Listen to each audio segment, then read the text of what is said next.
नमस्कार दोस्तों, आप सबके YouTube चैनल में मैं आप सबका स्वागत करता हूं। दोस्तों, जो आज की हमारी वीडियो है वो वीडियो 10वीं कक्षा में एक कविता आती है जिसका नाम है कन्यादान, उसके बारे में है। और इस कविता के कवि हैं श्री ऋतुराज जी। तो थोड़ा सा पहले हम ऋतुराज जी के बारे में यहाँ पे देख लेते हैं।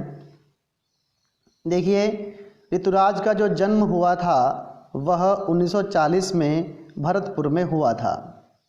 दोस्तों, यहाँ पर बताया हुआ है कि राजस्थान विश्वविद्यालय जयपुर से उन्होंने अंग्रेज़ी में एमए किया। 40 वर्षों तक अंग्रेज़ी साहित्य के अध्यापन के बाद वे सेवानिवृत्त होकर जयपुर में आज रहते हैं। और जो उनकी रचनाएं हैं उनके नाम यहाँ पर दे रखे हैं, जैसे एक वर्णधर्मा और अन्य, पुल पर पानी, सूरत निरत और लीला मुखारविंद प्रमुख हैं। इनको बहुत सारे पुरस्कार भी मिल चुके हैं जिनका नाम यहाँ पर दे रखा है। सोमदत्त, परिमल सम्मान, मीरा पुरस्कार, पहल सम्मान तथा बिहारी पुरस्कार। उसके बाद मुख्य रूप से अपनी कविताओं के अंदर जो इनका विषय होता है वह होता है कि मुख्य धारा से अलग जो समाज हाशिए पर चला गया है उनकी चिंताओं को लोगों के सामने व्यक्त करने का ये प्रयास करते हैं। जो हमारी रोज़मर्रा के जीवन में घटनाएं आती हैं, जो लोगों का शोषण होता है, उस पर इनकी पैनी नज़र रहती है और उसी परिवेश पर ये अपनी कविताएं लिखते हैं। हमारे यहाँ पर भी एक जो कविता है जो 10वीं के सिलेबस में लगी हुई है वह है कन्यादान। देखिए, यहाँ पर इन्होंने क्या बताया है कन्यादान के बारे में। देखिए, नॉर्मल तरीके से अगर हम देखें तो कन्यादान में होता क्या है, लड़की का विवाह होते समय लड़की का जो पिता है वह लड़की का कन्यादान करता है, यानी अपनी लड़की को कन्या को दान के रूप में वहाँ पर लड़के के हाथों में वह सौंपता है। लेकिन जो माँ है, माँ बेटी को कुछ सीखें देती है। वो सीख हर लड़की को उसकी माँ देती है, लेकिन इस कविता में जो लड़की की माँ है वह लड़की को नॉर्मल सीखें जो माँ देती है उससे अलग सीख अपनी बेटी को देती है। यही मुख्य विषय इस कविता का है। देखिए ध्यान से, क्या है, यहाँ पे हमारी कविता शुरू होती है।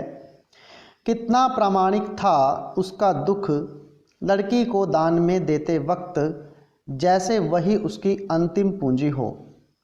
देखिए ध्यान से, यहाँ पर क्या कहा है कि प्रामाणिक का अर्थ होता है जिसका आप यह कह सकते हो कि बिल्कुल सबूत है, सच्ची बात है कि जब लड़की को उसकी माँ दान में देती है अर्थात उसका विवाह करती है तो उसका जो दुख है उस दुख को कोई बांट नहीं सकता है। बहुत प्रामाणिक, बहुत सच्चा दुख उस समय माँ को होता है, क्योंकि माँ के लिए बेटी क्या होती है, एक अंतिम पूंजी के समान ही होती है। इसलिए कवि ने यहाँ पर कहा है कि जैसे वह उसकी अंतिम पूंजी हो। जीवन में माँ ने और कुछ भी ना जुटाया हो, उसने केवल अपनी बेटी को पाला है, पोसा है, संस्कार दिए हैं और अंतिम सीख भी उसको उसकी माँ ही देती है। तो जीवन में उसकी माँ ने क्या कमाया है, एक बेटी को ही एक सुघड़ गृहिणी बनाने का प्रयास उसकी माँ करती है और वो लड़की को अपनी अंतिम पूंजी मानती है। फिर कहते हैं भाई, लड़की अभी सयानी नहीं थी। लड़की अभी इतनी सयानी नहीं थी। क्या थी भाई, इतनी भोली और इतनी सरल थी कि उसे सुख का आभास तो होता था लेकिन दुख बांचना नहीं आता था। लड़की अभी इतनी सयानी नहीं थी, यानी उसे अपने अच्छे और बुरे इसके बारे में कुछ भी पता नहीं था। बहुत भोली थी, सरल थी, उसे केवल सुख का पता था। क्योंकि माँ के घर में जब लड़की रहती है तो अधिकतर कार्य माँ ही करती है, लड़की नहीं करती है। लड़की अगर करती भी है तो माँ उसको कम ही करने देती है। तो यहाँ पर उसे केवल सुख ही मिलता था। और उसको किस चीज़ का पता नहीं था भाई? उसको दुख पांचना नहीं आता था, अर्थात उसको पता नहीं होता था कि दुख होते क्या हैं। क्योंकि माँ के होते हुए लड़की को जीवन भर यह एहसास नहीं होता है कि दुख होता क्या है। उसके बाद कहते हैं भाई, पाठिका थी वह धुंधले प्रकाश की। पाठिका का मतलब क्या होता है? पढ़ने वाली। और धुंधला प्रकाश का अर्थ यह होता है कि सपनों में ही जीने वाली।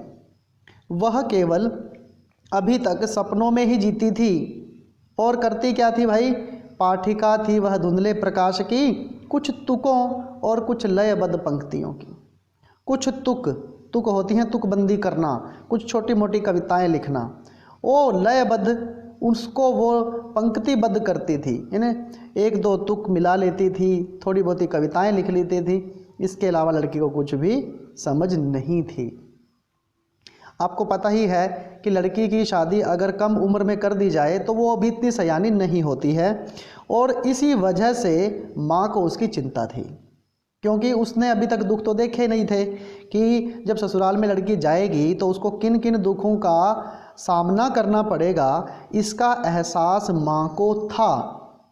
तो हो सकता है इस कविता के अंदर ये भी हो सकता है कि आपका माँ उसको क्या सीखे दे, लेकिन भाई माँ ने उसको कोई सामान्य सीख नहीं दी है। माँ को पता था कि लड़की को क्या क्या समस्याएं आ सकती हैं, इसलिए उसको वो विशेष सीख देती है जो आगे है। देखिए माँ ने क्या कहा?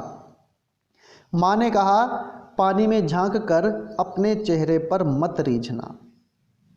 यानी माँ बेटी को कहती है कि जैसे ही पानी होता है, पानी का मतलब दर्पण यानी शीशा, भाई शीशे को देखते रहने से अपने चेहरे की खूबसूरती को देखकर तुम खुश मत होती रहना।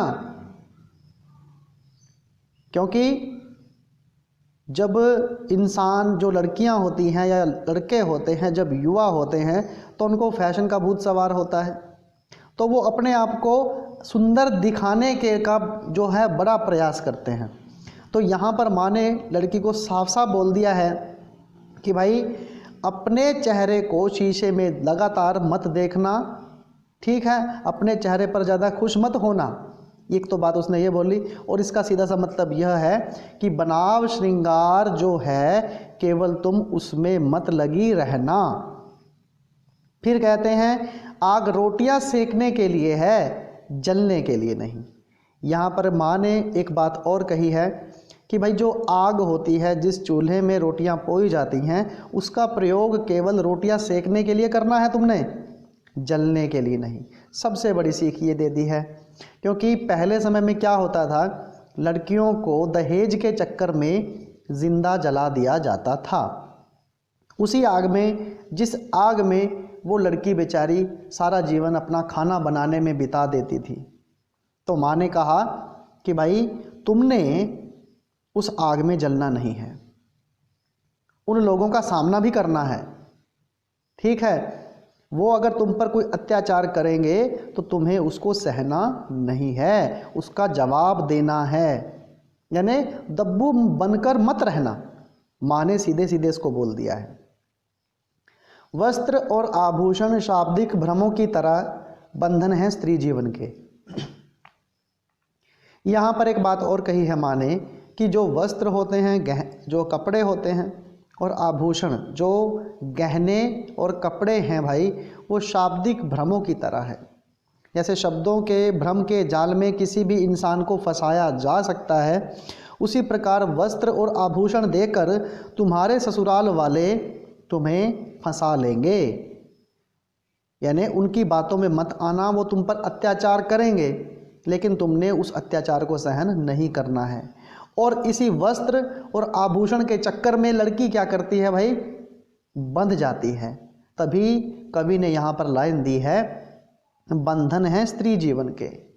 सारा जीवन उन्हीं कपड़ों के चक्कर में, उन्हीं आभूषणों के चक्कर में लड़की पूरा जीवन बिता देती है। पहले उसे यह चिंता रहती है कि मैंने कौन से, कहाँ पर कौन से कपड़े पहनने हैं, कौन से टाइम पे कौन सा आभूषण पहनना है। फिर जब उसको अपने बच्चों की चिंता होती है, फिर मैंने अपने रिश्तेदारों को ये कपड़े देने हैं, अपने बेटे के लिए या अपनी बहू के लिए मैंने ये बस गहने बनवाने हैं, तो मतलब सारा जीवन इसी में निकल जाता है। तो इसलिए माँ ने कहा है कि वस्त्र और आभूषण के चक्कर में मत पड़ना। ससुराल वाले अगर तुम पर कोई अत्याचार करते हैं तो उनको तुमने सहना नहीं है, डटकर मुकाबला करना है। हो सकता है कि तुम पर पहले अत्याचार कर दें और फिर तुम्हें गहनों के चक्कर में डाल दें, चलो कोई बात नहीं, मना लेते हैं उसको, चलो तुम्हें ये गहना दे देंगे, ये तुझे को तेरे लिए मैं कपड़े ला कर दे दूंगा, ऐसी ऐसी बातें चलती हैं, ठीक है। और उसके बाद माँ ने अंत में एक सीख और दी है भाई। माँ ने कहा लड़की होना पर लड़की जैसी दिखाई मत देना। लड़की होने का मतलब यहाँ पर यह है कि जो लड़कियों के स्वाभाविक गुण होते हैं, ममता होती है, प्रेम होती है, होता है घर के कार्य करने होते हैं, सबको संभालना होता है, यह लड़की का कार्य होता है। तो ये लड़की होने का मतलब है। लेकिन लड़की जैसी दिखाई मत देना। लेकिन इसके साथ साथ लड़की में कुछ ऐसी चीज़ें भी होती हैं जिनको देखकर लोग उसको दबाते हैं। जैसे वो जल्दी डर जाती है, ठीक है, दूसरों के मान सम्मान के चक्कर में वो चुप रहती है कि कहीं उसके पति की बेइज्जती ना हो जाए, ठीक है, या पड़ोसी उसके पति के बारे में कुछ ना कहें। तो मतलब इस चक्कर में औरतें क्या करती हैं, अपनी आवाज़ नहीं उठाती हैं, वो चुप रहती हैं। उसके ससुराल वाले उस पर अत्याचार करते हैं तो भी वो किसी को बाहर जाके नहीं बताती है। क्यों? उसको ये लगता है कि अगर वो ऐसा करेगी तो उसके माता पिता की बेइज्जती होगी, उसके जो मायका है वहाँ के लोग क्या कहेंगे। ये बातें सोच सोच कर जो लड़की है अपने आप को दबाती रहती है, बेचारी घुटती रहती है। इसी बात को लेकर उसकी माँ ने कहा है कि तू लड़की होना पर लड़की जैसी दिखाई मत देना। अर्थात लड़की के स्वाभाविक गुण तुझ में होने चाहिए, लेकिन लड़कियों के जो अवगुण होते हैं, यहाँ पर ख़ास बात मैं अवगुण इसलिए बोल रहा हूँ क्योंकि कभी ना कभी कहीं ना कहीं उन्हीं लड़की की सहन शक्ति जो होती है वो उसका अवगुण भी बन जाती है बेचारी का, उसको फिर अत्याचार सहने पड़ते हैं। इसलिए माँ ने कहा है कि लड़की होना पर लड़की जैसी दिखाई मत देना। तो ऋतुराज ने इस कविता में एक तरीके से जो आधुनिक नारी है, आधुनिक नारी को कैसे होना चाहिए, इसका विशेष रूप से यहाँ पर वर्णन किया है और ये समझाने का प्रयास किया है कि आज की जो माँ है वो माँ अपनी बेटी को क्या सीख देती है, ठीक है। तो ज़्यादा विषय को हम लंबा नहीं खींचेंगे, बस आपको यह समझना है कि इसमें किस तरीके के हमारे प्रश्न आ सकते हैं। देखिए, अगर आप इसके एनसीईआरटी के क्वेश्चंस नीचे देखेंगे तो पहला क्वेश्चन ये देखिए क्या दे रखा है।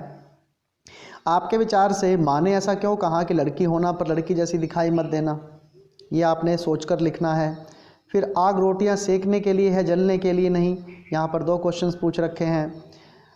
फिर एक कविता की पंक्ति का आपसे भावार्थ पूछा है। फिर उसके बाद माँ को बेटी अपनी अंतिम पूंजी क्यों लग रही थी और माँ ने बेटी को क्या क्या सीख दी। तो आपने इन प्रश्नों का अभ्यास करना है और ये जो कविता है इसको ध्यान से आपने पढ़ना है और इसके जो प्रश्न होंगे, इसके प्रश्न मैं आपको अगली वीडियो में लिखवा दूंगा। तो आशा करता हूँ आपको यह वीडियो पसंद आई होगी और इसमें अगर कोई आपको लगता है किसी शब्द का अर्थ समझ में नहीं आया है तो आप उसको कमेंट बॉक्स में पूछ भी सकते हैं और किसी प्रश्न का अगर आपको समाधान प्राप्त नहीं हुआ है तो भी आप कमेंट बॉक्स में उस क्वेश्चन को पूछ सकते हैं। तो प्लीज़ वीडियो को ध्यान से देखिए, समझिए और चैनल को सब्सक्राइब ज़रूर करें और लाइक भी कर दीजिए। वीडियो देखने के लिए आपका बहुत बहुत धन्यवाद।